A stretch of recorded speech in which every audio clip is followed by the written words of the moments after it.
tengo entendido, tuve la oportunidad de ver una entrevista que tenía, que vi que decía que había aproximadamente 120 escuelas que ya están en la cuestión de impartir carreras aeronáuticas.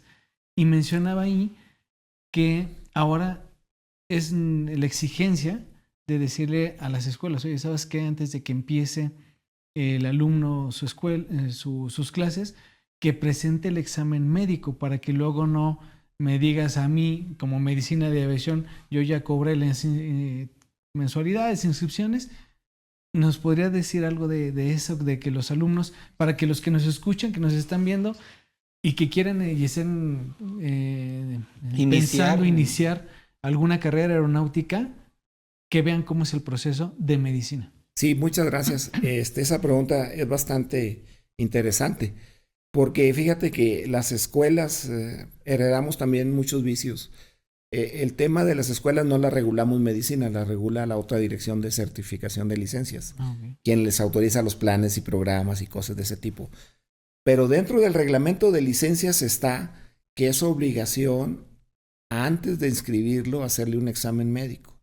Porque todos los que están no aptos o que van a ser no aptos, como los discrómatas, entonces si los aceptas van a tener un problema cuando acaben, hasta que terminen.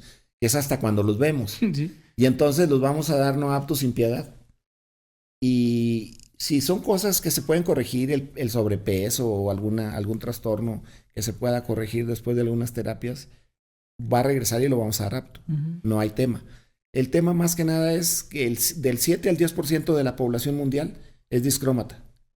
Quiere decir que de cada 100 controladores aéreos hay de 7 a 10 que son discrómatas. Los que ya están trabajando y tienen pericia y experiencia se quedan con un examen especial que se llama flexibilidad médica. Pero los niños que van a entrar a la escuela, que son discrómatas iniciales, tienen la puerta cerrada. No hay forma de que sean aptos. Ellos no aplican la flexibilidad médica. No hay pericia, no hay experiencia. Sí. Y entonces el tema se vuelve hacia medicina porque ahora a nosotros nos quieren ahorcar. Porque sí, ya pagaron, ya acabaron, ya tienen cédula, ya tienen título y los damos no aptos. No aptos, no le toca ser el villano de la película. Sí, ya nos acostumbramos, ya. Sí, realmente. Asumir su papel. Sí. Pero esa es la verdad, así es. Entonces sí nos culpan a nosotros de algo que fue las escuelas con los padres de familia. Entonces, ¿y sucede lo mismo con la pérdida de la audición? Sí, fíjese que esa pregunta está bien interesante porque el discrómata, el daltónico se mantiene. Como nació, así va a acabar su vida. Daltónico, permanente, ahí no se mueve nada. Ajá. Pero en la hipoacusia va aumentando con los años. Y entonces se va perdiendo más audición. Y nosotros tenemos ese tema de que después de cierto rango ya no se puede con nada. Y en algunos casos, como en la clase 3 sí se puede usar algún tipo de auxiliar.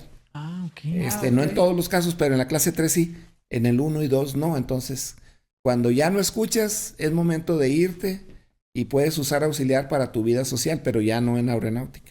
Pilotos, clase 1 y clase 2, no hay forma de que uses auxiliar auditivo para las funciones aéreas.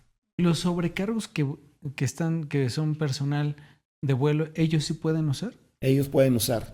Okay. Sí, siempre y cuando hay algunas excepciones, siempre y cuando no sea una hipoacusia severa, según los parámetros de la audiometría. Pero digamos que pueden usarlo en general. Pueden usarlo. Sí. Claro. Y una pregunta, doctor, porque creo que es fácil, es muy medible, digamos, parámetros que tienen que ver con la sangre, con el colesterol, todo esto. Pero ¿cómo hacen pues sí, la decisión entre la parte psicológica, en decir, esta persona tiene depresión y da un no apto, o esta persona tal? ¿Cómo es esa medición? Fíjese que cuando les toca en ese rondín que hacen por los servicios, cuando les toca pasar a psicología, es uno de los servicios que más se tarda en emitir una opinión porque te ponen un tipo de examen. Si ven alguna cosa con depresión o ansiedad, te ponen otro examen escrito. Y pasas a una entrevista con el psicólogo. Si el psicólogo encuentra cosas que no le gustan, te manda con el psiquiatra para buscarle más. Y si encuentran rasgos de alguna cosa que no es que puede representar un riesgo para la visión, te vamos a dar no apto y te vamos a mandar a terapia. Ok. Pero qué complicado porque genuinamente yo creo la gran mayoría de nosotros procuramos salir excelentes en nuestro examen médico. Entonces, muchas de las preguntas que vienen en esa parte psicológica, yo creo que mucha gente, me atrevo a pensarlo así, no la contesta con toda honestidad, ¿no? O sea, no sé, hay preguntas que son como Muy obvias. Muy obvias, muy íntimas. Entonces todos, no, esto no, claro que no, nunca. Es Pero no te quiero alertar, pero luego en la entrevista caes. Ajá, Sí. exacto. A eso quería llegar. ¿Cómo Ya es eso? tienen esa pericia, esa habilidad de decir. Ya pusieron de- atención todos. de Pongan cuando atención. estás mintiendo, que no concuerda lo que acá pusiste con lo que te están preguntando. Como quiera se nos van algunos casos, ¿verdad? No es tan sencillo. Pero la gente empieza a tomar mucha experiencia porque todos los días se está viendo pilotos, sobrecargos, controladores, mecánicos. Vas tomando experiencia y colmillo. Y si tienes dudas, lo vas a mandar a hacer exámenes de algún tipo o lo mandas con un psiquiatra. Y entonces empieza a salir cosas ahí que se nos pudieran pasar. Que se pudieran pasar. Sí, porque la gente maneja bien. Esa Sí. fase de mentir se les da muy bien. Ok. Ya nos conocen. Sí, ya. Y justo ahondando en ese tema, la salud mental, ¿qué tan relevante es ahorita en medicina de aviación atender la salud mental de quienes trabajamos en la industria? Fíjate que está dentro de las primeras 5 causas de no aptitud, están todos los problemas psicológicos y algunos psiquiátricos menos. Y mucho, la epidemia de la ansiedad y el estrés y la depresión. Con mucha frecuencia encontramos rasgos de depresión y de ansiedad o muchos parecido a eso.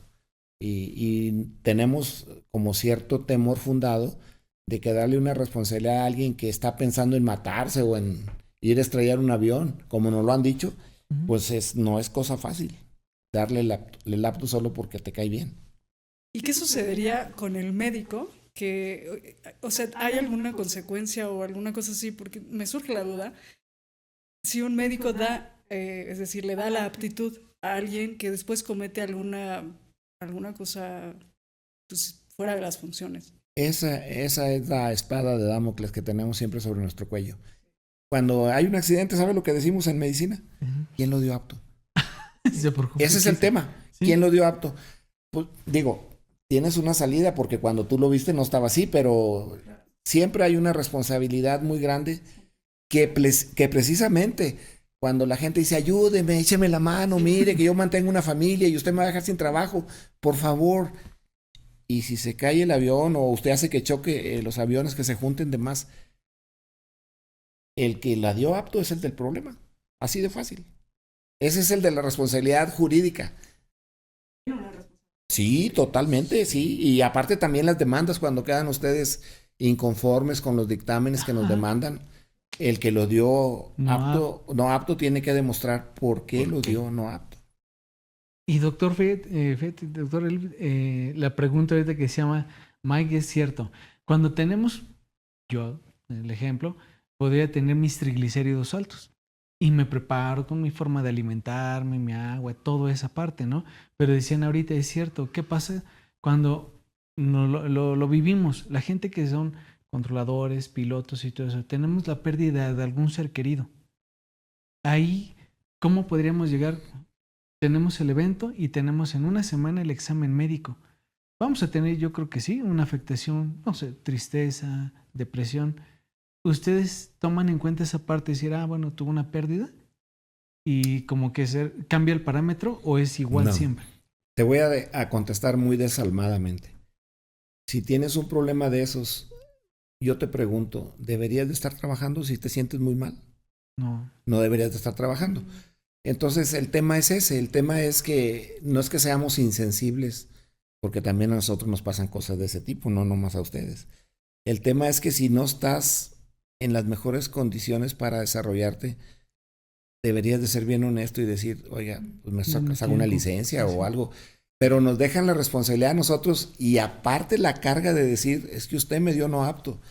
Pero tu pregunta es muy buena porque cuando me dicen, es que voy a ir a un examen y me empiezo a cuidar y empiezo a ver los parámetros, y es decir, llegar en las mejores condiciones. Y yo les pregunto, ¿y por qué no hacen eso un hábito de vida si ya están en eso? Para mantener la aptitud y la salud. Ay, yo creo que voy a meter ahí mi cuchara, pero siempre creo que nos pasa, y yo creo que a todos los pilotos, mecánicos y todo eso, llega diciembre y ¿qué? No, pues el pavito y todo eso, es bien difícil. El Guadalupe doctor. Reyes. Sí, no. es un pambazo así delicioso, pues no, pues es bien difícil, sí. Tratamos de hacerlo, estamos delgaditos, pero sí. Menos en Sí, diciembre. menos en diciembre. Pero sí, también se percatan de eso. Digo, es como una situación muy común que nosotros lo vivimos, que ya viene el examen médico y es cuando comienza uno a regularse y a tratar de nivelar todos esos parámetros para llegar bien, pero pasando el examen médico es como se tira al piso de nuevo uno, ¿no? Le entran unas carnitas. ¿Se evidencia eso? Sí, cómo no. Sí. Yo ponía un ejemplo que ahora es más difícil que lo pueda decir porque puedo sonar misógino y no está bien. Pero yo le digo que parece como las novias cuando se iban a casar. Se cuidan para la boda, pero ya pasando ya es otra cosa, ¿no? Sí. Entonces era un buen Sí, ejemplo sí, que correcto. parece que ya está fuera de lugar. ¿Sería lo mismo si yo me hago el examen en España, en Inglaterra? Es decir, ¿son los mismos estándares? No que tenga la misma validez, porque imagino que no, por cuestiones jurídicas, pero los estándares, las mediciones, eso son iguales.